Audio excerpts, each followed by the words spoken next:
Hello students, कैसे हैं आप लोग। आपके लिए good morning, good afternoon, good night, जिस समय भी आप लोग देख रहे हैं। आज हम पढ़ने वाले हैं Euclid division lemma. Euclid division lemma हमने फर्स्ट पार्ट में कंप्लीट किया था, फिर सेकंड पार्ट में हमने फंडामेंटल थ्योरम ऑफ अर्थमेटिक किया था, थर्ड में उसके फैक्टर से, प्राइम फैक्टर से कैसे सम पूरा सॉल्व करें वो हमने किया था। और आज हमारा फोर्थ पार्ट है, फोर्थ वीडियो है, जिसका नाम है decimal expansion of rational numbers. क्या है ये डेसिमल एक्सपांशंस? बच्चे बहुत सोचते हैं कि सर डेसिमल एक्सपांशंस क्या होता है। तो चलिए स्टार्ट करते हैं आज की वीडियो, और आज हम देखते हैं डेसिमल एक्सपांशन। चलिए, तो डेसिमल एक्सपांशन, तो पहले तो आप ये समझिए डेसिमल क्या होता है। आप यही सोचते होंगे डेसिमल क्या होता है। तो देखो 1.43216, अब इसमें ना ये डेसिमल, ना ये कुछ भी डेसिमल नहीं। डेसिमल ये होता है, ये जो पॉइंट है ना, ये आपका डेसिमल होता है। पहले स्टार्टिंग में मैथमेटिशियन क्या करते थे कि जैसे आपका डिवाइड किया उन्होंने 2 को, तो 2 से 2 डिवाइड किया तो आ गया इनका 1, ठीक है। तो ये कहते थे ओके, अब ये इनका आंसर 1 आ गया। अब दिक्कत तो तब आई कि जब यहाँ पे 3 आया, जब यहाँ पे 3 आया तब दिक्कत आई। क्या दिक्कत आई कि उन्होंने डिवाइड किया तो यहाँ पे रिमाइंडर 1 बच जाता था। अब 1 बच जाता था तो इन्हें पॉइंट लगाना पड़ता था। अब ये इस 1 तो 2 की टेबल में आता ही नहीं था, तो इन्हें क्या करना पड़ा, एक नया मेथड निकालना पड़ा जिसमें इन्हें पॉइंट लगाना पड़ा। और पॉइंट लगा के इन्होंने एक 0 बढ़ाया। फिर क्या किया, 3 3 जा 9, फिर 1 आ गया। अब फिर से इन्हें पॉइंट लगाना पड़ता है क्या? नहीं, एक बार पॉइंट लग गया तो इसका मतलब आप आगे जितने चाहें उतने ज़ीरोज़ बढ़ा सकते हैं। जितने चाहें से मतलब एक बार में सिर्फ एक 0 बढ़ा सकते हैं, और अगर उससे ज़्यादा बढ़ाने हैं तो आपको यहाँ पे एक और 0 लिखना पड़ेगा। फिलहाल मुझे तो एक ही बढ़ाना है, एक मैंने बढ़ा दिया, फिर 3 3 3 3 3। अब आपने एक चीज़ गौर की होगी कि बार बार 3 3 3 3 3 3 3 3 आया जा रहा है। ऐसा क्यों है, क्यों 3 3 आया जा रहा है? तो ये जो है, ये सब चीज़ें कि 3 3 क्यों आ रहा है और 3 3 क्यों नहीं आ रहा है, नंबर रिपीट क्यों कर रहे हैं, क्यों नहीं कर रहे हैं, तो वो सब चीज़ हम आज के इस लेक्चर में पढ़ने वाले हैं। तो आपका टॉपिक है decimal expansions of rational numbers. Rational numbers की डेसिमल एक्सपांशन। रैशनल नंबर्स क्या होते हैं? आपने अगर हमारी पुरानी वीडियो ना देखी हो जिसमें मैंने आपको बताया था रैशनल नंबर्स के बारे में, तो यहाँ पे मैं आपको आई बटन में लिंक दे रहा हूँ, आप उस पर क्लिक करिए और जाके पहले वो वीडियो देखिए, क्योंकि जब तक आपका बेस क्लियर नहीं होगा तब तक आप जो है एक फाउंडेशन कैसे बनाएंगे, ठीक है। तो रैशनल नंबर्स क्या होता है फिर मैं बता देता हूँ कि ऐसे numbers, the number which can be written in the form of p upon q where q is not equal to 0, both p and q are integers and both are coprime numbers, ठीक है। तो ये चीज़ आप वहाँ पे जाके देखेंगे definition, उसमें मैंने एकदम क्लियरली समझाई है। अब रैशनल नंबर्स की डेसिमल एक्सपांशन। तो देखो रैशनल नंबर जो है आपके 2 टाइप के होते हैं, उनकी डेसिमल एक्सपांशन। एक तो होती है टर्मिनेटिंग, एक होती है नॉन टर्मिनेटिंग। क्या होती है टर्मिनेटिंग, क्या होती है non terminating? Terminating decimal expansion जो कट हो जाए, जो कहते हैं ना कि कैंसल आउट हो जाए पूरी तरह से, उसे हम कहते हैं टर्मिनेट डेसिमल एक्सपांशन। जैसे कि 1.24, जैसे कि मैंने किया, जैसे कि मैंने 3 को किया 2 से, तो 2 1 जा 2, 1 बचा, पॉइंट लगाया, 0 बढ़ाया, तो 2 5 जा 10। तो ये मेरी टर्मिनेटिंग डेसिमल एक्सपांशन हो गई। यही अगर मैं इस क्वेश्चन को थोड़ा सा चेंज कर दूं, अगर मैं इस क्वेश्चन को कर दूं 1 डिवाइडेड बाय 7, तो आप क्या करेंगे, पॉइंट लगाया, 0 बढ़ाया, 7 1 जा 7, 3, फिर 0 बढ़ाया, 7 4 जा 28, 2, ऐसे ये आता ही जाएगा। चाहे तो आप ट्राई कर लें, लेकिन यहाँ पे मैं पूरा नहीं कर रहा क्योंकि ये आता ही जाएगा, और मुझे पता है आप ट्राई करके चाहे तो देख सकते हैं, और जो उसकी पूरी आंसर आएगी, पूरी डेसिमल एक्सपांशन आएगी, वो मुझे कमेंट करिएगा। तो ऐसे नंबर जो पूरी तरह से कट आउट हो जाए वो टर्मिनेट, और जैसे कि हमने ये देखा 1/7, वो जो होते हैं वो नॉन टर्मिनेटिंग रिपीटिंग होते हैं। अब यहाँ पे नॉन टर्मिनेटिंग लिखोगे, यहाँ पे रिपीटिंग हटा दो अभी, क्योंकि यहाँ पे हम इसके भी सब पार्ट्स देखेंगे, तो रिपीटिंग हटा दो। बस इतना देखो कि नॉन टर्मिनेटिंग होंगे जो कट आउट ना हो। अब नॉन टर्मिनेटिंग में दो टाइप के आते हैं, एक नॉन टर्मिनेटिंग रिपीटिंग एक्सपांशन, एक होता है non terminating non repeating decimal expansion. अब नॉन टर्मिनेटिंग रिपीटिंग कौन से होते हैं, जैसे कि 1/3, 0.33333 ना ही पूरी तरह से कट आउट होंगे और उनकी एक ही डेसिमल एक्सपांशन आती रहेगी, यानी एक ही नंबर बार बार रिपीट होता रहेगा, तो वो होगा हमारा नॉन टर्मिनेटिंग, ना ही कटेगा और रिपीटिंग एक्सपांशन, यानी रिपीट होता रहेगा नंबर, तो वो हमारे ऐसे होंगे जैसे कि 1/3, 0.3333, इसे हम 0.3 के ऊपर बार ऐसे भी रिप्रेजेंट कर सकते हैं। ये बार का मतलब होता है कि ये नंबर बार बार रिपीट हो रहा है ऐसे। अब एक होता है non terminating non repeating decimal expansion, यानी ना तो कट आउट होगा, ना तो आपका फिर ये ना ही कट आउट होगा और ना ही रिपीट करेगा। जैसे कि ये देखो ये रिपीट कर रहा है, लेकिन यहाँ पे क्या है, कट आउट भी नहीं होगा और रिपीट भी होता रहेगा, अलग अलग रिपीट नहीं होगा। जैसे कि यहाँ पे देखो 1.03, अब अगर फिर से 03 आ जाता तो मैं क्या करता, 1.03 के ऊपर बार लगा देता, मेरा काम यहीं पर ख़त्म हो जाता। लेकिन इसमें क्या हुआ, 1.03, फिर यहाँ पे एक और जीरो बढ़ गया, फिर क्या हुआ 1.03, 003, 0003, 0003, ऐसे ही बढ़ता जाएगा और आपकी जो है रिपीट नहीं होगा कोई भी नंबर। हाँ, आपको लग रहा होगा ऐसा रिपीट हो रहा है, लेकिन ये रिपीट नहीं हो रहा है, क्योंकि एक बार हर एक स्टेप में जो है एक एक जीरो बढ़ता जा रहा है, इसलिए रिपीट नहीं हो रहा है। इसी तरह से √3 क्या होता है, 1.7324 डैश आता ही रहता है, ख़त्म नहीं होता। तो ये सब जो है आपके ना ही कटेंगे ना और आपके रिपीट भी नहीं करेंगे, नॉन टर्मिनेटिंग नॉन रिपीटिंग। अब जो आपके टर्मिनेटिंग होते हैं, जो कट जाते हैं, वो तो सीधी सी बात है आपके रैशनल नंबर में आते हैं, ठीक। और जो नहीं कटते और रिपीट होते रहते हैं वो भी आपके रैशनल नंबर में आते हैं। सिर्फ ये वाले जो नंबर है ना, ये ध्यान रखना कि नॉन टर्मिनेटिंग नॉन रिपीटिंग, आपकी लास्ट एक्सरसाइज में इसका भी एक क्वेश्चन है, नॉन टर्मिनेटिंग नॉन रिपीटिंग मतलब ना ही कट आउट होंगे और बार बार नंबर रिपीट भी नहीं होगा, तो वैसे नंबर जो है आपके इरेशनल होते हैं। और बाकी ये सारे नंबर जो हैं ऑल ओवर रियल नंबर्स होते हैं। तो ये तो हो गया आपका थोड़ा टॉपिक, ठीक है, थोड़ा आपका कंसेप्ट। अब इस कंसेप्ट पे करते हैं कुछ क्वेश्चंस, क्योंकि जब तक क्वेश्चन नहीं करेंगे तब तक माइंड क्लियर कैसे होगा। तो चलिए स्टार्ट करते हैं क्वेश्चन। चलिए अब देखते हैं हमारे कुछ क्वेश्चंस। तो यहाँ पे मैंने क्वेश्चन नोट कर लिए जैसा कि आप देख सकते हैं। तो हम देखते हैं फर्स्ट क्वेश्चन। तो फर्स्ट क्वेश्चन है express decimal expansion 23.3408 in the form of rational number. एक बात आप ध्यान रखेंगे कि आप जब भी डेसिमल एक्सपांशन निकालते हैं तो आप ऐसे ही तो निकालते हैं, जैसे मैंने आपको दिया 12/2, तो आपने इसे ऐसे कैंसिल आउट किया 6। या तो आप क्या करते हैं, जैसे मैंने आपको दिया थोड़ा बड़ा नंबर ले लेते हैं 625/2, ये से आपने कट किया 2 3 2 1 2 0.5, ऐसे ही तो निकालते हैं। अब आपको जो है बिना डिवाइड करे डेसिमल एक्सपांशन पता करनी होगी। डिवाइड करने में जो है प्रोसेस थोड़ा लंबा चले जाता है, यहाँ तो क्वेश्चन छोटे छोटे हैं इसलिए आपने जो है बहुत ही तेज़ी से कर लिया।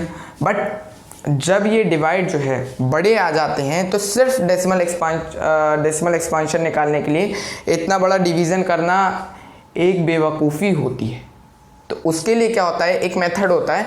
क्या मेथड होता है कि आपका कोई भी रेशनल नंबर P/Q की फॉर्म में जो होता है, अगर वो P/2n × 5m की फॉर्म में है, देन वो आपका टर्मिनेटिंग डेसिमल एक्सपांशन में आएगा,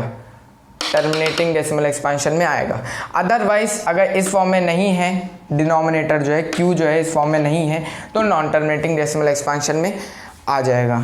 अब ये जो है आप लिख लीजिए क्योंकि थोड़ा इंपॉर्टेंट है ये।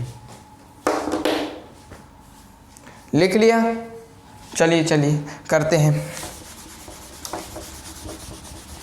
देखिए अब मैं इसी मेथड से इन क्वेश्चंस को देखिए कितनी तेज़ी से करता हूँ। ये लिखा है express decimal expansion 23.3408 in the form of rational number. हमें इसे रेशनल नंबर की फॉर्म में लिखना है। अब यहाँ पे आपका 9th वाला लॉजिक मत लगाइएगा, जो आपका ऐसे होता था ना, जैसे आपको दे रखा था 1.4 के ऊपर बार, इसे आप रेशनल नंबर में लिखिए नहीं, ये वाला लॉजिक नहीं लगाएंगे। अब क्या करेंगे, जैसे ये नंबर है 23.3408, तो क्या मैं इसे ऐसे लिख सकता हूँ 233408 डिवाइडेड बाय 1234 10,000। क्या मैं इसे ऐसे लिख सकता हूँ? यस, एब्सोल्युटली मैं लिख सकता हूँ इसे। तो मैं इसे ऐसे भी लिख सकता हूँ 233408 डिवाइडेड बाय 10 की पावर 4। ये 4 zeros हैं तो मैंने 10 की पावर 4 लिख लिया। क्या गलत है? कुछ गलत नहीं है। अब ये 10 की पावर 4 है तो मैं इसे ऐसे भी लिख सकता हूँ 233408 अपॉन 2 की पावर 4 इंटू 5 की पावर 4। पढ़ रखा होगा आपने, आपका जो पावर्स वाला चैप्टर होता है जिसमें आपको बताया जाता है कि इसे जो है हम ऐसे लिख सकते हैं, तो ये आपने पढ़ रखा होगा। ठीक है, तो मैं इसे ऐसे भी लिख सकता हूँ। अब यहाँ पे मैंने जो आपको बताया था कि P अपॉन Q में Q जो है हमारा 2 की पावर n इंटू 5 की पावर m की फॉर्म में आना चाहिए। तो क्या ये आ रहा है? यहाँ पे देखो 2 की पावर n कुछ भी हो सकता है और m भी कुछ भी हो सकता है, माइनस का नहीं होगा। माइनस का भी हो सकता है वैसे तो, लेकिन यहाँ पे फ़िलहाल आपके क्वेश्चन में नहीं आएगा। तो ये n कुछ भी हो सकता है, m कुछ भी हो सकता है, रियल नंबर होंगे दोनों। अब देखिए n 4 है, रियल नंबर तो है, m 4 है, रियल नंबर तो है, ये इस फॉर्म में है। इसका मतलब टर्मिनेटिंग डेसिमल एक्सपांशन होगा। लेकिन अब हमसे यहाँ पे पूछा है कि रेशनल नंबर की फॉर्म में कन्वर्ट करिए, तो मैं क्या करूँगा, इसके प्राइम फैक्टर निकालूंगा। 233408 निकाल लेते हैं। 233408 2 से करूँगा 2 2 1 जा 2 1 जा, माना उधर गया 2 6 जा 2 7 जा 0 जा 4 जा, फिर 2 से 2 5 जा 2 8 जा 2 3 जा 2 5 जा 2 2 जा, फिर 2 से 2 2 जा 2 9 जा 2 1 जा 2 7 जा 2 6 जा, फिर 2 से 2 1 जा 2 4 जा 2 5 जा 2 8 जा 2 8 जा, फिर 2 से 2 7 जा 2 2 जा 2 9 जा 2 4 जा, फिर 2 से 2 3 जा 2 6 जा 2 4 जा 2 7 जा। अब ये 2 से नहीं होगा, ठीक है? क्यों 2 से नहीं होगा? ठीक है, अब ये 2 से नहीं होगा, अब ये किसी और नंबर से होगा। किससे होगा? ये थोड़ा मैं ऊपर कर लेता हूँ क्योंकि हो सकता, हाँ, तो आपको ये आई थिंक दिख नहीं रहा है, तो मैं इसे थोड़ा सा ऊपर लिख दे रहा हूँ।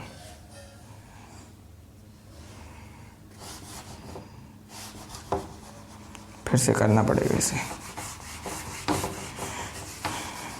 इन सब चीज़ों में आपकी कैलकुलेशन बहुत ही फास्ट होनी चाहिए, अदरवाइज़ आप अटक जाएंगे एंड फिर हमसे शिकायत करेंगे, सर जी ऐसा नहीं हुआ। चलिए इसे मिटा दे रहा हूँ मैं, लिख लीजिएगा आप वीडियो पॉज करके।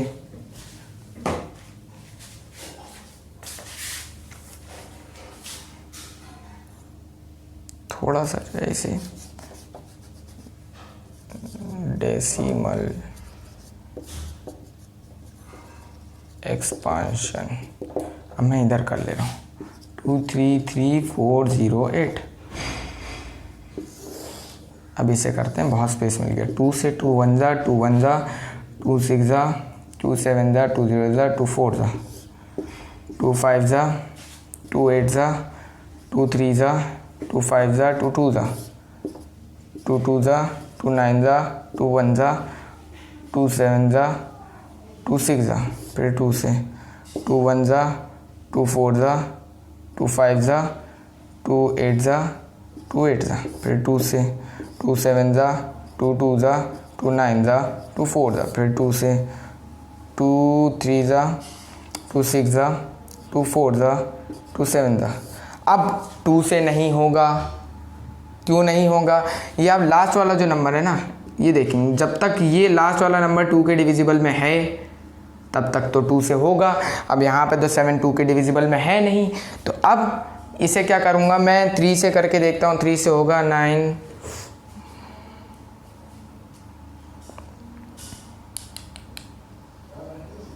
नहीं 3 से भी नहीं होगा, और 4 से देखो मैं करूँगा नहीं, क्योंकि मैंने आपको प्राइम फैक्टर्स वाली वीडियो में बताया था कि प्राइम फैक्टर्स कैसे निकालते हैं, तो वो से प्राइम नंबर से ही आप डिवाइड करना है नंबर।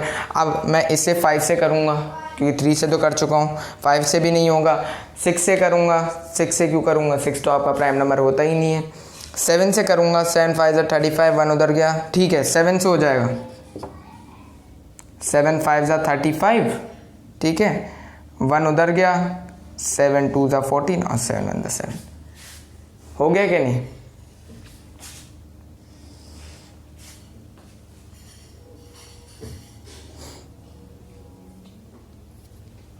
आगे 5 2 1। अब ये 5 2 1 किससे होगा? ये आपका 2 से तो होगा नहीं, 3 से भी नहीं होगा, 5 से भी नहीं होगा, 7 से भी नहीं होगा आपका, 8 से भी नहीं होगा, 8 से तो करना ही नहीं है, 9 से भी नहीं करना है, 10 से भी नहीं करना है। 11 से देखते हैं, 11 से ये होगा, 11 44 नहीं, 11 से भी नहीं होगा, 12 से भी नहीं होगा, 13 से होगा क्या?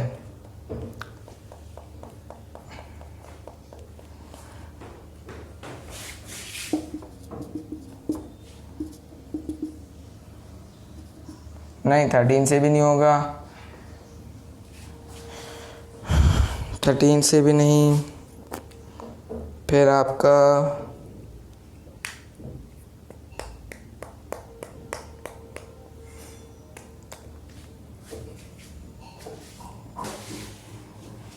ऐसा करते हैं कि ये 521 किसी से डिवाइड हो नहीं रहा है, तो इससे जो है पूरा का पूरा ऐसे ही लिख दे रहे हैं। क्या करेंगे हम, अब इससे मैं लिख दे रहा हूँ 233 408 को मैं लिख दे रहा हूँ 2 की पावर 6 1 2 3 4 5 6, 2 की पावर 6 इंटू 7 इंटू क्या बचा 521 डिवाइडेड बाय 2 की पावर 4 इंटू 5 की पावर 4। अब एक चीज़ आप देखेंगे, यहाँ भी 2 की पावर 4, यहाँ पे 2 की पावर 6, तो ये ऊपर जाएगा तो माइनस में हो जाएगा, तो ये हो जाएगा 2 की पावर 2। देखो डायरेक्टली कर रहा हूँ, समझ में ना आए तो बता देना, फिर मैं आपको कमेंट बॉक्स में बता दूंगा।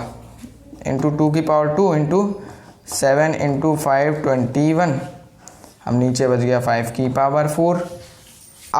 अब क्या करोगे, मल्टीप्लाई कर दो, पूरा आंसर तुम्हारा आ जाएगा। फिर कुछ कट जाए, वैसे तो कटेगा नहीं, लेकिन कट जाए तो काट देना, ठीक है। तो ऐसे होंगे आपका ये वाले क्वेश्चन। अब ये वाले क्वेश्चन तो बहुत ही इजी हैं, अगर ये वाले क्वेश्चन नहीं कर पाए तो फिर कुछ नहीं कर पाए। ये आपको मैं NCERT से तो पढ़ा ही रहा हूँ, बट मैं आपको वो टॉपिक्स पढ़ा रहा हूँ जो आपके बोर्ड एग्ज़ाम से रिलेटेड हैं। जब बोर्ड में आ जाता है और आपको समझ में नहीं आता है तो वो जो टॉपिक होते हैं वो ही है, ठीक है।